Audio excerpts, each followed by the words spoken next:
Hi అండి, నేను మీ ప్రియాంకని. ఎలా ఉన్నారు? అందరూ బాగున్నారా? మేము సంక్రాంతి స్పెషల్ అరిసెలు చేసుకుంటున్నాము. పిండి అట్లా ఎందుకు పెడుతున్నామంటే తడిపిండి కదా, మిల్లుకి వెళ్ళేసి అప్పుడే వేపించుకొచ్చి జల్లడేసి అట్లా గదిని పెట్టుకోవాలి. పెట్టుకున్న తర్వాత పాకానికి బెల్లంలో కొంచెం అంటే ఒక 2 గ్లాసులు వాటర్ వేసి బాగా ఇచ్చేసిన తర్వాత కొంచెం వడబోసుకుని పాకానికి వచ్చినప్పుడు తెలిసిద్ది కదా, ఆ పాకంలోని కొంచెం నూనెలు వేసుకుంటే చాలా బాగుంటుంది. మేము నెయ్యి అరిసెలు చేసుకుంటాము, అందుకోసం అని చెప్పి నెయ్యి చూపిస్తున్నాను. నెయ్యితో చేసుకోవాలని ఏం లేదు, నూనెతో చేసుకునే వాళ్ళు నూనెతో చేసుకోవచ్చు, నెయ్యితో చేసుకునే వాళ్ళు నెయ్యితో చేసుకోవచ్చు.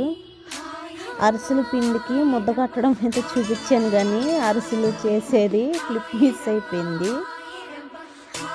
ఇదిగోండి లాస్ట్ రిజల్ట్ ఎట్లా వచ్చినాయి అరిసెలు. లైక్ చేయండి, సబ్స్క్రైబ్ చేసుకోండి ప్లీజ్.